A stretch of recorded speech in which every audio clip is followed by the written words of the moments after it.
Nous sommes ici rassemblés pour dire toute notre opposition à l'opération des bracelets connectés qui vont être distribués à la rentrée scolaire à nos collégiens.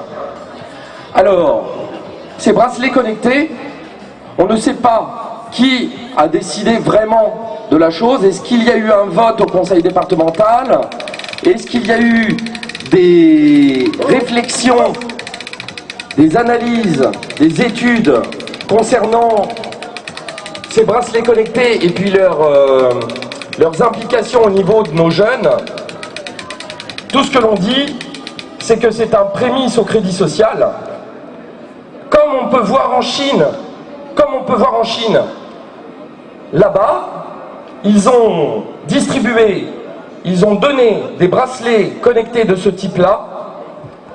Imaginez un exemple, un élève passe au-dessus de 37,2 en termes de température.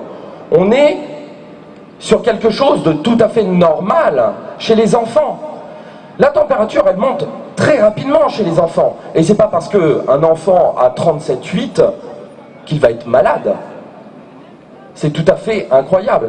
Et en Chine, les enfants qui passent au-dessus de 37,2, il va y avoir une alarme qui va se faire sur le smartphone de l'enseignant.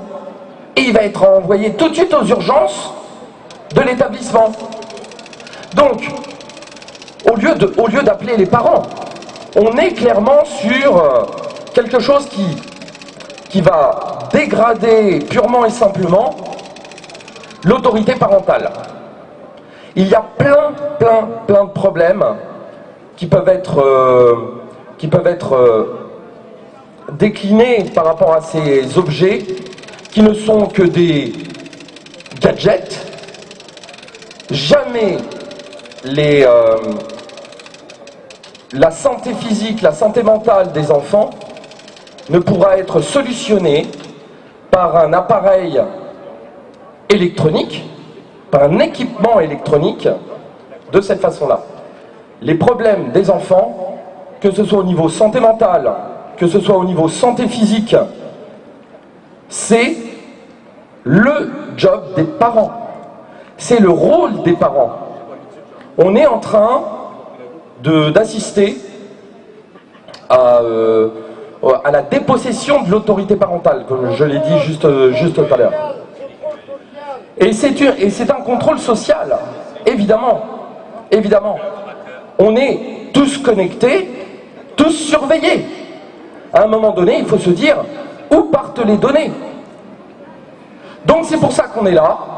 C'est pour ça que l'on souhaite une délégation, on exige une délégation de notre collectif, parce qu'aujourd'hui, tout le monde fait partie de ce collectif. On est tous ensemble, tous rassemblés, tous unis pour protéger nos enfants. Il y en a qui me connaissent, il y en a qui ne me connaissent pas, mais bon, peu importe. Qui est à l'origine de cette montre connectée? Alors, c'est l'UNSS, l'Union nationale du sport scolaire. Qui est à la tête de cette association? Un dénommé Olivier Giraud. Comment est-il arrivé ici? Alors que le conseil d'administration de l'UNSS avait voté pour une autre personne, pour 3 autres personnes avant lui, le ministre Blanquer a imposé cette personne. Si donc le gouvernement a placé un pion à cette place, c'est pour l'utiliser afin de faire passer des mesures que le gouvernement ne pourrait pas faire passer directement. Pour qu'une mesure insensée ou liberticide soit acceptée, le gouvernement place ses pions et transmet ses instructions. Si la mesure est acceptée, tant mieux, et il l'étendra à toute la France. Si la mesure suscite une réaction forte, il reculera. Nous allons donc voir maintenant apparaître des tas d'initiatives suscitées par le gouvernement, mais qui, lui, officiellement, n'en est pas à l'origine. La musique. Il va falloir être vigilant et réactif. Nous allons vers l'instauration de mesures sécuritaires. Le progrès technique est comme une hache qu'on aurait mis dans les mains d'un psychopathe.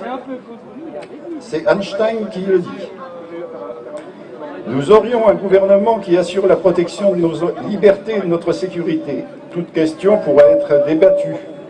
Mais à partir du moment où le gouvernement ne veut pas défendre nos libertés et notre sécurité, et qu'il poursuit un autre but, on ne peut pas lui faire confiance. Que peut-on faire? Est-ce que manifester ou signer des pétitions est suffisant? Est-ce que le nombre de manifestants d'aujourd'hui sera suffisant pour faire reculer le gouvernement? Afin de constituer une force et de peser dans le débat politique, je vous propose de vous coordonner. Localement d'abord. Il n'est pas question d'union, mais uniquement de coordination. Chaque groupe ou collectif conserve son indépendance et ses particularités. Je sais que des personnes sont prêtes à mettre leur ego et leur opinion politique de côté. Pour celle-ci, je les invite à rejoindre la coordination citoyenne que nous proposons. Bonjour, je me présente à vous, donc je suis Frédéric Guyard. Je représente aujourd'hui Nicolas Dupont-Aignan, je pense que vous connaissez. Merci, merci.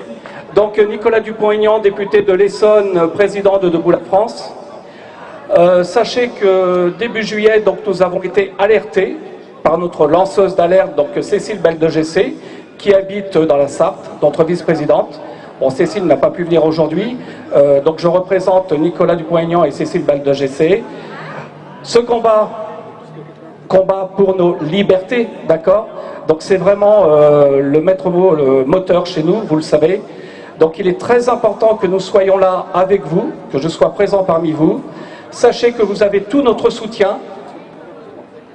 Et tout ce que l'on va faire ensemble aujourd'hui et par la suite, eh bien le député, bien sûr, aura toutes les informations et transmettra tout ce qu'il faudra. Donc sachez bien que rien ne va rester lettre morte, bien au contraire, d'accord? Nous avons un député avec nous et on avance tous ensemble, d'accord? Et à votre avis, est-ce qu'on arrive vraiment à réunir ce matin tout le monde que l'on a voulu?